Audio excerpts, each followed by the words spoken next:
안녕하십니까? 배팅 부동산 무분별 입법과 무관한 불변의 재개발 기초 일부 용어는 알고 봅시다.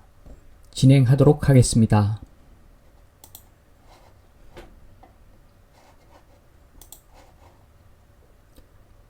1. 들어가기 전에 우선 본격적으로 들어가기 전에 무분별 입법, 무분별 입법, 그 제목에 있는 무분별 입법에 대해서 간략하게 짚고 일단 넘어가겠습니다.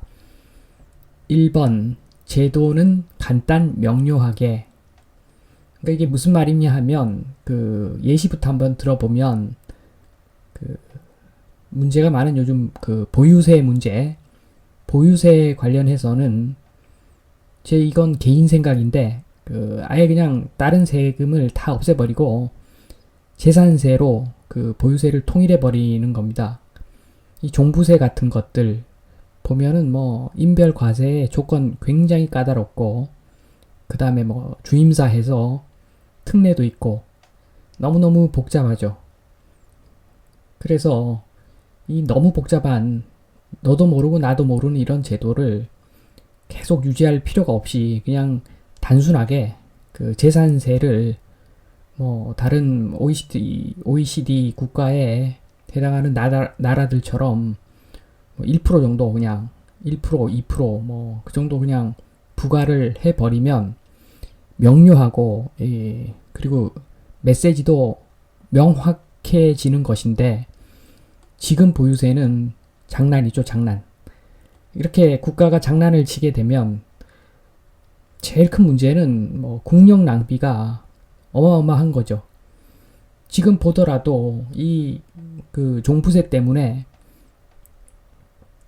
수많은 유튜브 방송하는 사람들이 또는 현업에서 중개를 하시고 현업에서 세무를 담당하시는 분들이 얼마나 많은 시간을 투입해서 이 내용을 공부를 하고 있습니까?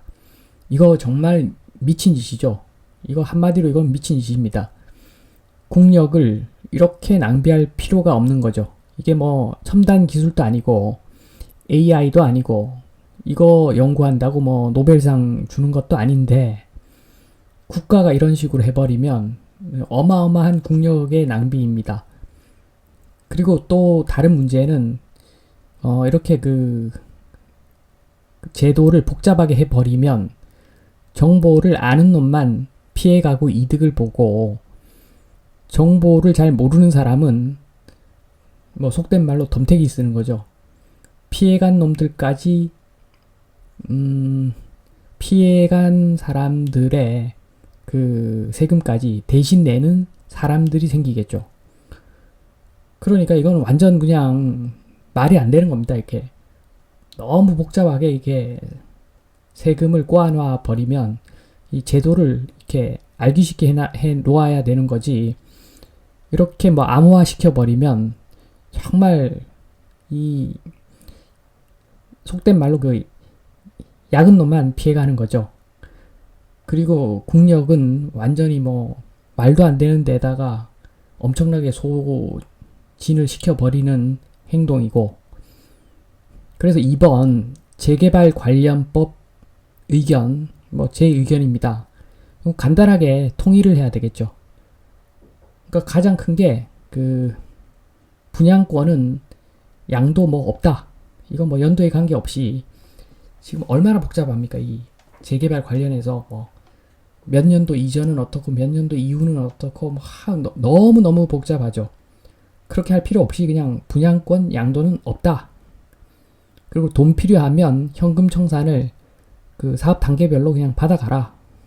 이렇게 간단하게 정리를 해버리고, 물론 이게 간단하게 정리를 하더라도, 한 재개발 구역에 한 가구가 10개의 매물을 들고 있으면 또 얼마를 받아가고 이런 규정은 또 복잡해지기는 하겠지만 그것조차도 단순 명료하게 그냥 사업 시행 단계 예전에 그 조합이 설립된 그 연도에 관계없이 그냥 통일을 시켜버리면 이렇게 그 쓸데없이 그 부동산 문제로 학습하고 공부하는 일이 줄어들고 보다 생산적인 일에 사람들이 매진할 수 있겠죠.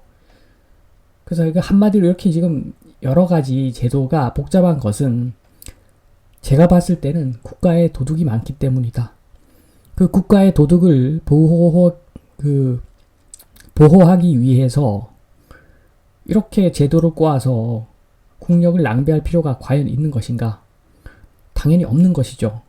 그냥 제도는 간단하게 해놓고 다 똑같이 그 차별을 두지 말고 다 똑같이 그냥 적용을 해버려야 되겠죠. 물론 선의의 피해자도 있을 것이고 뭐 여러 그 케이스가 있겠지만 그런 거 다 고려해버리면 고려하는 것이 아니라 그런 걸 다 고려하는 척해서 제도를 복잡하게 만들어 버리면 결국에는 약은 놈만 빠져나간다. 그 국가의 도둑이 많은 그 것들을 훔쳐간다. 저는 그렇게 봅니다. 그래서 그 무분별 입법 이 부분에 대해서 들어가기 전에 한 말씀을 드렸고 이제 본격적으로 그 이번부터 이번 시간에 할 내용이죠. 불변의 용어 정리. 이 불변의 용어 정리라고 하는 것은 불변일 확률이 높다는 이야기죠. 뭐 이것조차도 용어조차도 어떤 미친놈이 나와가지고 그냥 다 바꿔버리면 또 바뀌겠지만 그 말 자체는 바뀔 수가 있겠지만 그 내용 자체는 큰 줄기를 이루는 그 용어의 내용 자체는 변하지 않을 겁니다. 그래서 그 부분에 대해서 좀 자세히 정리를 해보았습니다. 자, 본격적으로 들어가기 전에 우선 재개발 물건을 한번 보도록 하겠습니다. 그러니까 분양권 관련된 물건을 한번 찾아보면 그 네이버에서 그 아파트 분양권 그렇게 체크를 해 두시면 매물이 이렇게 나오죠. 거기서 보면 신설동역에서 동남쪽에 위치한 지금 보시는 그 매매가 13.5억 이라고 표기된 부분을 한번 보니까 이 편한 세상 청계 센트럴 포레 이 편한 세상 청계 센트럴 포레입니다. 최근 실거래가가 14억 8천이라고 되어 있고 매매가는 지금 17억이다. 호가죠, 호가. 뭐 잘 아시겠지만 요즘 분양권도 여러가지 세제가 강화가 돼서 예전 같지 않죠. 예전 같은 시장이 아니기 때문에 가격이 좀 다운되는 요인이 있는데 이 아파트 같은 경우에는 그 2021년 11월 올해 11월에 분양을 하기 때문에 약간은 뭐 그런 측면이 좀 없는 것 같긴 합니다. 그렇지만 뭐 여기서 그 추가 분담금이나 뭐 환급금 없다고 보고 그냥 단순하게 봤을 때 매매가 17억 매물을 보면 P가 11억 7천이다 이렇게 되어 있죠. 그래서 이 부분이 이번 시간에 용어 정리를 하고 나면 무슨 이야기인지 확실히 알 것 같습니다. 그래서 하나 더 보면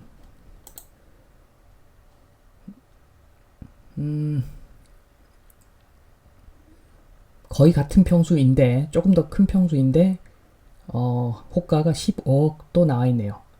이 경우에는 P가 9억 5,500이다 이렇게 표기가 되어 있습니다. 그래서 이 단지는 823세대이고 사용 승인일이 2021년 11월 올해 11월이 되겠네요. 그래서 그런 아파트를 한번 보았는데 이런 분양 물건이 그 분양권이 있는 물건이 많죠. 그래서 이 보는 방법을 오늘부터 몇 시간에 걸쳐서 한번 살펴보기로 하겠습니다. 오늘은 그 첫 번째 시간 용어 정리죠. 용어 정리. 자, 용어 정리 진행하겠습니다. 1. 감정평가액. 그 자산평가 금액으로 2인 이상의 감정평가사가 평가한 금액의 평균에 근접한 금액이죠. 요게 감정평가액인데, 그 감정평가액에는 종전과 종후 자산평가액이 있습니다. 이게 핵심이죠. 종전 자산평가액, 종후 자산평가액. 이번이 종전 자산평가액인데, 이 종전, 말 그대로 사업을 시행하기 전이죠, 전. 그래서 그 조합원의 조합에 대한 현물 출자 비율을 결정할 때 그 사업비를 부담하는 기준을 산정하는 평가액이죠. 그래서 이렇게 복잡하게 설명을 했지만 한마디로 그 변경 전과 변경 후가 있을 건데, 그 변경 전이 얼마라는 것이 나와야 어떤 기준이 있겠죠. 그래서 그 사업 전에 그 자산을 평가한다. 그렇게 간단하게 단순하게 생각하셔도 될 것 같습니다.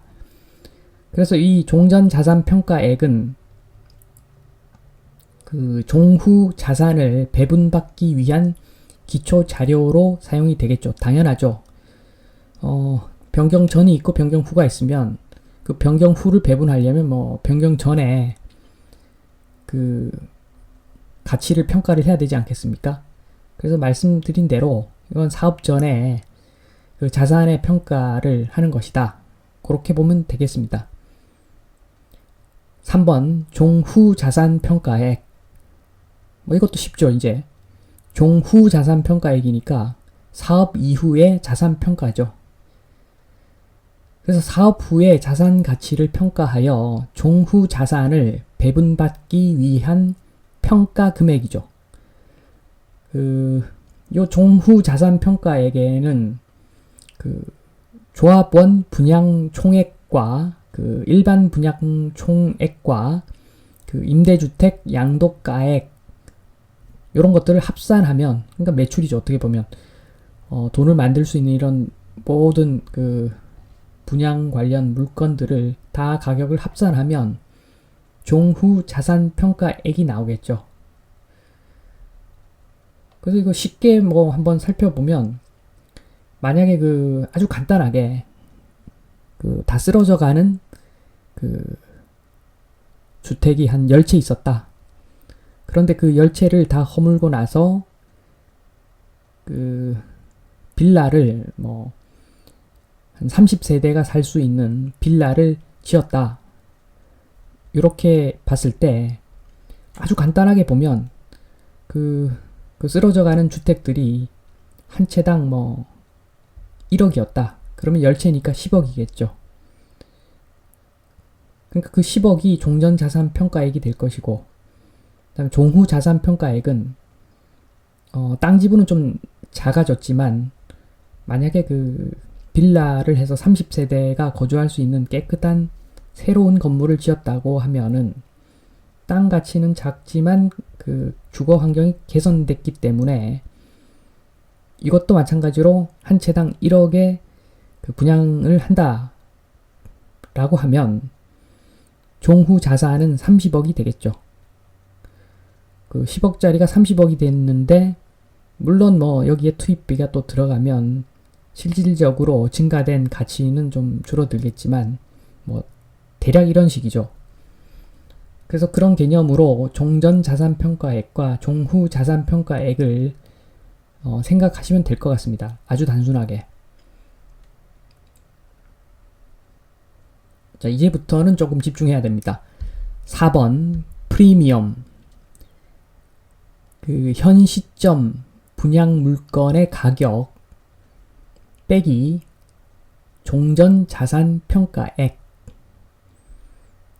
그쵸? 현 시점 분양 물건의 가격이라고 하는 것은 그 한마디로 시세라고 볼 수도 있는 거죠. 시세.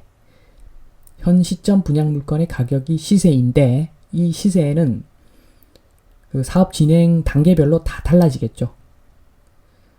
그 사업 시행 초기에는 뭐 어떤 가격이 형성돼 있다가 이 최종 준공 단계로 갈수록 뭐 현실화되면서 뭐 가격이 좀 바뀌겠죠.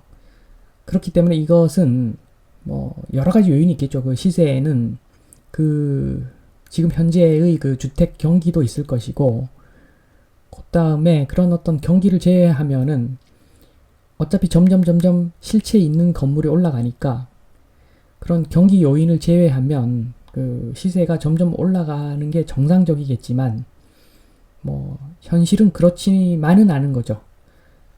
그 말씀드린 대로 그 시장, 주택 시장 자체가 막 흔들리기 때문에 항상 다 다른 겁니다, 이건. 어쨌든 현 시점 분양 물건의 가격, 그러니까 시세 빼기 종전 자산 평가액을 하면 요게 프리미엄입니다.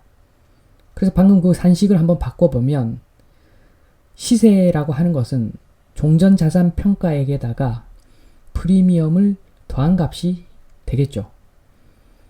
그러니까 이 시세는 뭐 입주 후 아파트 예상 가격, 그러니까 예상 가격이 반영된 금액이니까 물건의 그 미래 가치이고, 요 시세라고 하는 것은 개개인마다 뭐 적정하다고 생각하는 가격이 다 다르겠죠. 그래서 요 시세는 다르다. 그러니까 프리미엄도 다 다르다. 그래서 딱 고정된 어떤 실체는 없다. 뭐 어떤 물건이 프리미엄 얼마면 그게 쭉 프리미엄이 얼마인 게 아니라 계속 바뀐다. 그래서 예전에는 뭐 피 장사를 많이 했죠. 뭐 마피까지 무슨 피 다 주인이 바뀌면서 그렇게 PPP 먹는 사람들이 많았는데, 이제 제도가 좀 바뀌어가지고 그런 게 그 좀 어려워졌죠.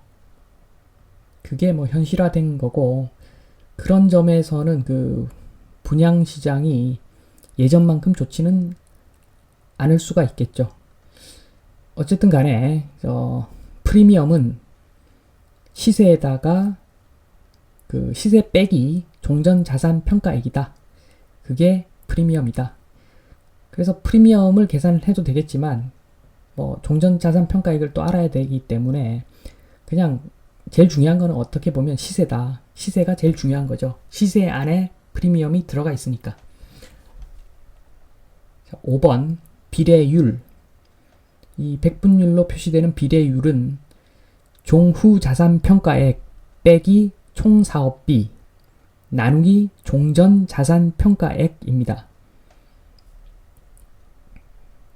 그러니까 앞서 설명드렸던 그 단독 주택, 뭐 안 좋은 쓰러져 가는 그런 주택을 10채를 부시고 빌라를 세웠을 때 종전 자산 평가액이 10억이었고 종후 자산 평가액이 30억이었는데 뭐 총 사업비가 만약에 10억이 들어갔다.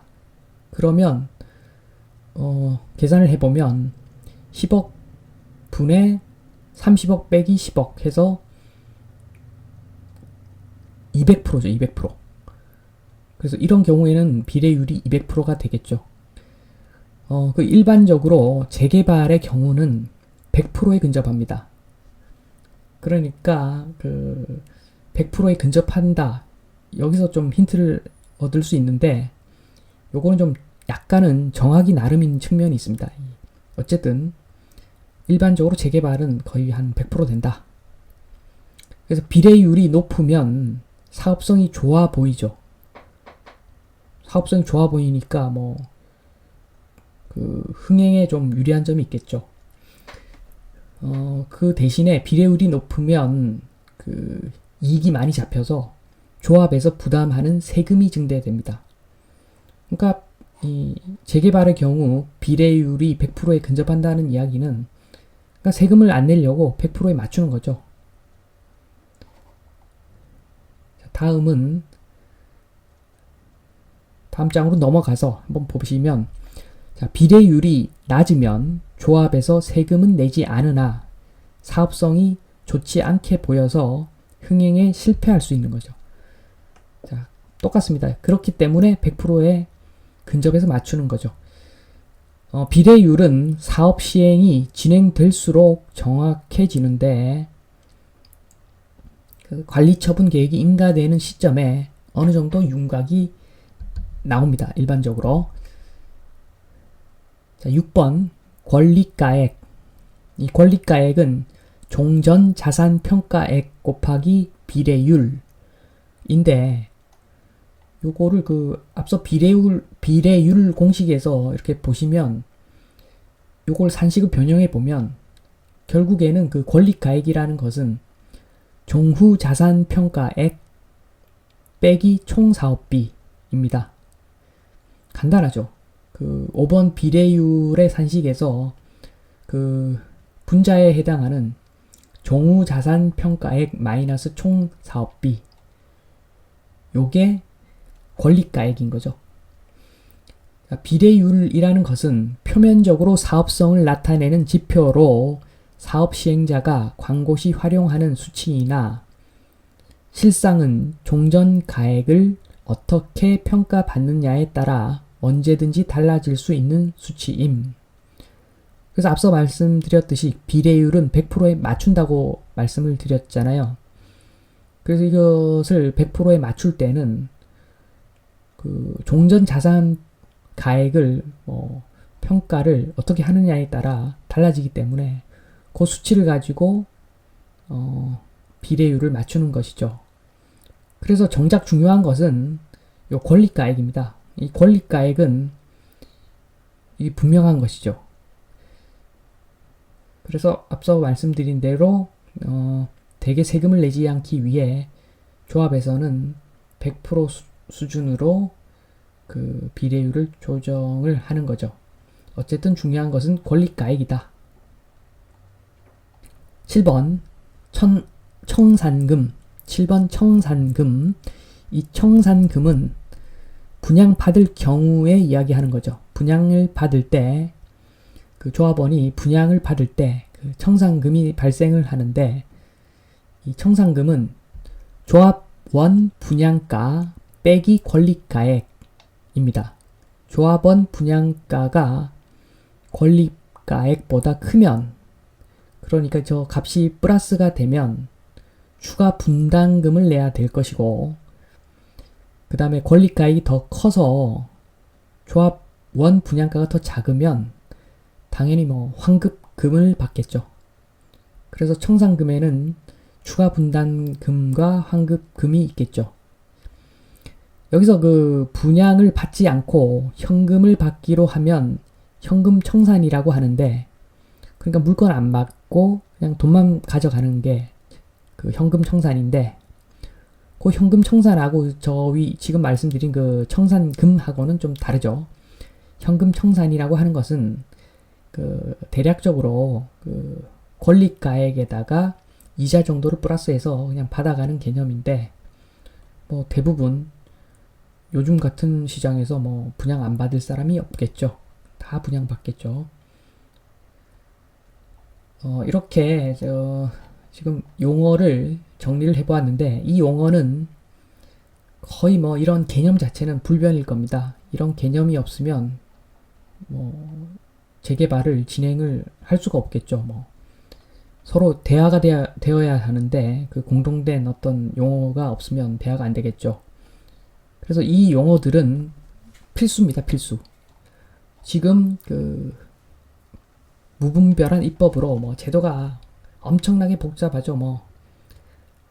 여러 가지 재개발 방식도 다양하고 이럴 경우 저럴 경우 세금도 그렇고 엄청나게 복잡한데 그런 복잡한 것들을 일단은 생각하지 마시고 이 용어는 정확하게 알아야 됩니다. 이 용어만 정확하게 아시면 해당 지역의 부동산, 그다음에 해당 지역 조합에 가서 이야기를 쭉 하시면 결국에는 무슨 말인지 파악을 하실 겁니다.